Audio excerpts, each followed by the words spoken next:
रिसालत इमाम अलैहिस्सलाम को रब्बे करीम ने जिन रुतबात मर्तबात से नवाजा है, उनमें एक बहुत बड़ा रुतबा यह है कि अभी हुजूर आए नहीं हैं, आने से पहले रसूलुल्लाह को पहचाना जा रहा। इसी पर मैं एक वाक़या मजीद भी देता हूँ। यह भी इमाम सुहैली ने रौज़ुल अनफ़ में सीरत की किताब में लिखा है। हज़रत मौलाना इदरीस कांदलवी रहमतुल्लाह तआला अलैहि ने सीरतुल मुस्तफ़ा में इसका तर्जुमा लिखा है। वो फरमाते हैं, रिसालत इमाम अलैहिस्सलाम की पैदाइश से कबल यमन का बादशाह जिसे शाह तुब्बा अल हमीरी कहते थे, ये अपने काफिले के साथ यसरब की बस्ती से गुजरा। ये यसरब मदीना तैयबा का पुराना नाम है। जब यहां से गुजरा, रात को काफिला थक गया था तो पड़ाव किया। इसके काफिले में उलमा भी रहते थे। उलमाए कराम ने काफिले के अंदर रहकर मदीना के संगरेजे, मदीना की रेत, मदीना तैयबा की पहाड़ी सिलसिला, मदीना तैयबा की खजूरें, मदीना तैयबा की जमीन, मदीना तैयबा के चश्मे, यहाँ के माहौल को देखा और तौरात ज़बूर इंजील पढ़े हुए थे। इनने सेम सेम मिला लिया कि ये तो वो शहर मुबारक है जहां आखिरी नबी का मदफन होगा। सुबह बादशाह ने कूच का हुक्म दिया, उलमा ने पॉइंट ऑफ ऑर्डर पर दरबार लगवा लिया। बादशाह सलामत, हम नहीं जाते। और जी क्यों नहीं जाते? कहा इसलिए कि हम यहां रहना चाहते हैं। बादशाह ने कहा मैंने कोई तुम उलमा की शान में गुस्ताखी की है? कहा जी नहीं, हम यहां रहना चाहते हैं। डीआई खान के दोस्तों, वजह यह है कि उस जमाने के बादशाह और हुक्मरान उलमा के कदरदान हुआ करते थे। वो ये नहीं कहते थे कि मुझे दाढ़ी वालों पे शक है, ये नहीं कहते थे कि 80% इनमें है ही ठीक नहीं। ऐसा लानती मिजाज उनका नहीं था कि वो इस्लाम का नाम लेकर इस्लाम के उलमा पर तानाजनी करें, इस्लाम का नाम लेकर इस्लामी उलमा कराम के ऊपर अपनी जबान दराजी करें। ये उन लोगों का भी काम नहीं था जो आजकल काम शुरू हो गया। तो उलमा को बादशाह कहने लगा, जी मैंने तो आपकी कोई नाफरमानी नहीं की, कोई गुस्ताखी। उन्होंने कहा जी नहीं, वजह कुछ और है। कहा क्या? कहा बादशाह सलामत, आप भी मानते हैं ये तौरात, ये ज़बूर, ये इंजील, ये सौफ इब्राहीम व मूसा, इन सहीफों में लिखा हुआ जो आखिरी नबी आएगा, ये उसकी निशानियां होंगी और वो इस शहर पे पूरी हैं। बादशाह ने काफिले को रुकने का हुक्म किया। 1-2 दिन इसका मुतालिया करके बादशाह इस नतीजे पे पहुंचा कि उलमा सच कहते हैं ये आखिरी नबी का मदफन है। उन्होंने कहा जी उलमा कितने हैं? कि जी 400। का 401 घर बनवा दो इनके लिए। इनने सवाल किया अपनी शान के मुताबिक, मैं जवाब दूंगा अपनी ताकत के मुताबिक। 401 घर बनवाए 400 उलमा के लिए। जो एक घर ऊपर बनवाया वो बाला खाना था। लोगों ने पूछा ये किस लिए? किसी ने चेमा गोइयों में कहा बादशाह अपने लिए बनवा रहा है ताकि मैं यहाँ आऊँगा, कभी कभी रहूँगा। जब घर तैयार हो गया, बादशाह ने पूरी कॉलोनी बनवाई। इतने तक काफिला रुका रहा। जब जाने लगा तो बादशाह ने उस जमाने का पैगाम जो उस जमाने के पत्तों पे और पत्थरों पे लिखा जाता था, ये लिख के इन उलमा के हवाले किया कि उलमा की जमात, ये मकान मैंने उस नबी के लिए बनवाया है जिसके लिए तुम यहां रुक रहे हो। तुम या तुम्हारी नस्लें उस नबी का इस्तकबाल करें तो ये मकान उनको मेरी तरफ से हदिया देना और ये लिखा हुआ कुछ पैगाम भी देना। 6 अशार उसमें लिखे हुए थे। शहिदतु अला अहमद अन्नहु रसूलुम मिनल्लाहि बारिन निसमी फलो मुद्द उमरी इला उमरिही लकुन्तु वज़ीर अल्लाहु व इब्न अम्मी वजाहत्तु बिस्सैफि अअदाअहु व फर्रजतु अन सदरिही कुल्ल गम्मी। बादशाह ने कहा शहिदतु अला अहमद अन्नहु, मेरा नबी हजरत ईसा अलैहिस्सलाम है और उस नबी ने यह गवाही दी है याती मिन बाद इस्मुहु अहमद, मेरे बाद मोहम्मद अहमद सल्लल्लाहु अलैहि वसल्लम तशरीफ लाएंगे। हुजूर का ज़मीन के नाम मोहम्मद, आसमान पे नाम अहमद है। तो कहा वो आएंगे? तो कहा मैं अपने नबी की तस्दीक करता हूँ। वो बादशाह शाह तुब्बा हमीरी कहता है शहिदतु अला अहमद अन्नहु, मैं दिल से गवाही देता हूँ आप वही अहमद हैं जिसकी गवाही हजरत ईसा अलैहिस्सलाम ने दी है। रसूलुम मिनल्लाहि बारिन निसमी, जिस खुदा ने बगैर नक्शे के इस कायनात को पैदा किया है उसी ने आपको नबी बनाया।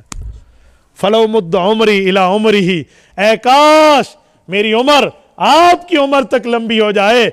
लकुन्तु वजीर अल्लाहु व इब्न अम्मी, मैं आपका वजीर भी बनूंगा, चचाजाद भाई भी बनूंगा। वजाहत्तु बिस्सैफि अअदाअहु, अगर आप पर कोई दुश्मन अटैक करता या आपके साथ किसी दुश्मन की लड़ाई होती तो मैं अपनी तलवार से उनका यूं मुकाबला करता। वह फर्रजतु अन सदरिही कुल्ल गम्मी, अपना सीना पेश करता, आपको बचा लेता। मेरे दोस्तों, हज़रत रसूलुल्लाह के लिए 6 अशआर, मैं 6 की बात नहीं करता, मैं सिर्फ एक जुमले की बात करता हूँ। हमारे शेख मौजूद हैं, मैं इन्हीं की दुआओं के सदके आपकी खिदमत में तशरीह लिखने लगा हूँ। ये तशरीह मैंने किसी किताब में नहीं पढ़ी। अगर ये गलत है अल्लाह महफूज फरमाए, और अगर ठीक है तो अल्लाह कबूल फरमाए। मैं उम्मीद रखता हूँ मैं हदीस पाक की रोशनी में इस हदीस पाक के इस लफ्ज़ की तशरीह करने लगा हूँ। ये जो लफ्ज़ है लकुन्तु वज़ीर लहू वब्ना अम्मी, कि मेरी उम्र आप तक लंबी हो जाती तो मैं आपका वज़ीर भी बनता, चचे का बेटा भी बनता। मेरा एक सवाल है, शाह तुब्बा हमीरी तो कबीला बनु हुमैर का है, रसूलुल्लाह बनु हाशिम के हैं, तो चाचे और भतीजे का कबीला तो एक होता है, चाचे और भतीजे का ख़ानदान तो एक होता है। किस बुनियाद पर वो हुज़ूर पाक का ख़ानदानी बन रहा है? ख़ानदानी तो नहीं बन सकता।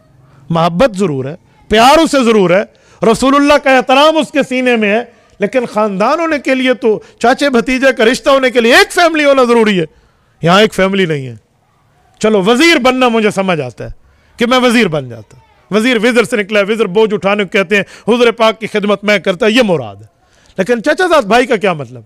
सुनो, ज़ालिका मसलुहुम फित तौराती व मसलुहुम फिल इंजील।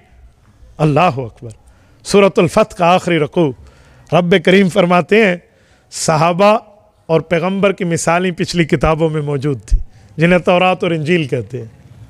हदीस पाक में है कि अबू बकर, उमर, उस्मान को अल्लाह के रसूल ने अपना वज़ीर फरमाया है, और हज़रत अली रसूलुल्लाह के कौन है? चचा के बेटे हैं। तो जहाँ उसने हुजूर पाक की तारीफ़ें पढ़ी थी, वहाँ उसने खुलाफा राशिदीन को भी स्टडी किया था। तो वो कहना चाहता है शाह तुब्बा, या रसूल अल्लाह, अगर आपके दौर में मेरी उम्र लंबी हो जाती तो मैं आपके लिए अबू बकर, उमर, उस्मान बनता, अली, हैदर, एक कर्रार बनता। बताना ये चाहते हैं, और दरअसल ये खुलाफा राशिदीन की सिफत कर रहा है। और दूसरा जवाब ये भी मैं आपकी खिदमत में अल्लाह ताला के फजल से रख रहा हूँ। दूसरा ये है कि लकुन्तु वज़ीर अल्लाह, मैं आपका वज़ीर बनता, वब्ना अम्मी, चचाजाद भाई बनता। चचाजाद भाई तो एक फैमिली में नहीं बन सकता, लेकिन एक वजह है, वो क्या है कि या रसूलल्लाह मैं आपका वज़ीर बनता, और वज़ीर तो तनख्वाहें लेते हैं, वो फ्री ऑफ कॉस्ट काम नहीं करते, वो तो पैसे लेते हैं, वो तो मुराआत लेते हैं, वो तो प्रोटोकॉल सिक्योरिटी मांगते हैं। तो लकुन्तु वज़ीर अल्लाह, मैं भी वज़ीर बन के आपसे तनख्वाह लेता। फरमाए जी नहीं, वब्नु अम्मी, आपका ख़ानदानी मेंबर बन के फ्री ऑफ कॉस्ट काम करता, मुफ्त खिदमत करता। ये उसकी मुराद है। तो ये बंदा यहाँ से गया, ये घर और ये उलमा की तरतीबें चलती रहीं।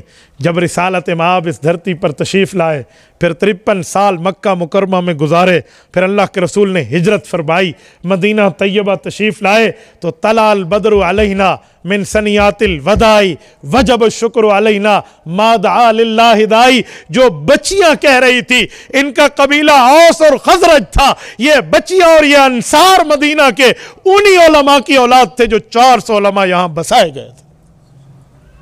और हजरत खालिद के घर अल्लाह के रसूल रहे हैं, जिनकी कुन्नियत अबू अय्यूब अंसारी है रज़ी अल्लाह अन्हु। मैंने कई मरतबा अल्हम्दुलिल्लाह हजरत अबू अय्यूब अंसारी की कब्र अक़दस पे हाज़िरी देकर फातिहा पढ़ा है। हजरत अबू अय्यूब अंसारी की तुरबत अक़दस इस्तांबुल में है। ये बहुत बड़ा शहर है तुर्की का। इस्तांबुल जो है, इसको कहते हैं गेट ऑफ यूरोप। ये यूरोप का दरवाज़ा है। क्या मतलब? ये वो शहर है जिसकी तारीख कोई 500 साल कबल मसीह है, यानी हजरत ईसा अलैहिस्सलाम से पहले कोई 2500 साल का ज़माना, 2600 साल का ज़माना सिर्फ इस्तांबुल शहर का बनता है। इतना पुराना शहर है। और ये 2 बर्रे आज़म को मिलाता है। आधा शहर एशिया में है, इस्तांबुल का आधा सिटी यूरोप में है।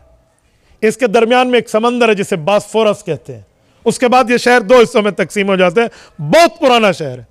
बाद संस्कृत की रिवायात तो हजरत आदम अलैहिस्सलाम के वक्त के शहर की हैं। इतना पुराना शहर है इस्तांबुल। पुराने ज़माने में इसका नाम कुस्तुनतीनिया आता है, जिसको उर्दू में कुस्तुनतुनिया कहते हैं। इसे मदीना तक कैसर भी बुखारी शरीफ में कहा गया, इस शहर में है। तो मैंने वहाँ ये गौर किया कि हज़रत अबू अय्यूब अंसारी की कब्र, जो मेज़बान रसूल हैं, इनकी कब्र कहाँ है? एशिया में है या यूरोप में? क्योंकि मदीना तैयबा से आए थे ये, और मदीना तैयबा तो एशिया में है। तो ये यूरोप में है या कहाँ है? तो बॉस्फोरस क्रॉस करके फिर हम इनकी कब्र पे गए तो पता चला पूरा बर्रे आज़म इस मर्द मैदान ने क्रॉस किया और हुजूर की दावत यूरोप के सहराओं में जाकर दी। ये हज़रत अबू अय्यूब अंसारी रज़ी अल्लाह अन्हु। तवज्जो रखना, हज़रत अबू अय्यूब अंसारी के घर के सामने हुजूर की ऊँटनी बैठ गई। हुजूर ने भी मना किया हुआ था कि इसे खुद न पकड़ो, जहां बैठेगी बैठ जाएगी। दऊहा फ़इन्नहा मअमूरा, अल्लाह के हुक्म की पाबंद है। तो यहां बैठी। हज़रत अबू अय्यूब अंसारी हुजूर को घर लाए। बाला खाना था इनका। इनने अर्ज़ किया, या रसूलल्लाह आप ऊपर रहेंगे, हम मेरी फैमिली नीचे रहेगी। हुजूर पाक ने फरमाया, मुझसे वफ़द मुलाकात करने आएंगे, लोग मिलने आएंगे, आपके घर को बार बार तकलीफ़ होगी, लिहाजा मैं नीचे रहूँ। क्या रसूलल्लाह मैं ऊपर आप नीचे रहें, ये मेरी अकीदत के खिलाफ। फरमाया, मैं तुम्हें खुद कह रहा हूँ, इजाज़त देकर आप ऊपर रहो। और इन मियाँ बीवी ने भी हुजूर पाक की खिदमत में कमी नहीं की। सर्दियों की रात है, एक रात सोए हुए इनका पाँव लगे और पानी का घड़ा ये बह पड़ा है, पूरी छत गीली हो गई है। वो ज़माना RCC छतों का नहीं था, वो ज़माना तो खजूर की शाखों पर चूना गच करके लगाया जाता था और छतें बनती थी। अबू अय्यूब अंसारी और उसकी बीवी ने देखा अब ये छत रिसेगी और नीचे पानी सरवर कायनात सल्लल्लाहु अलैहि वसल्लम पे जाकर तकलीफ़ देगा। एक ही कंबल था मियाँ बीवी के पास, इनने उतार के उस पानी पे डाल लिया कि ये पानी को चूस ले, हम ठिठरती रात में वैसे गुजार लेंगे, हुजूर का आराम ख़राब ना हो। ये वो लोग हैं जिनको क़यामत तक सलामियाँ पेश की जा रही हैं। मेरे दोस्तों, ये हज़रत अबू अय्यूब अंसारी मेज़बान है, लेकिन आओ जो मैं जुमला शुरू में कह रहा था उसी के साथ इसको मिलाओ। ये घर हज़रत अबू अय्यूब अंसारी ने खुद नहीं बनाया था, रहते ये थे, खुद नहीं बनाया था। ये घर कौन सा था? ये वही था जो शाह तुब्बा हुजूर के लिए बनवा के गया था। अगर डीपली नज़र गहराई तरीके से देखा जाए तो अबू अय्यूब मेहमान रसूल है, मेज़बान तो हुजूर हैं, घर तो इनका है। तो ये छठी दलील है, हुजूर पाक के आने से पहले रसूलुल्लाह का जिक्र है।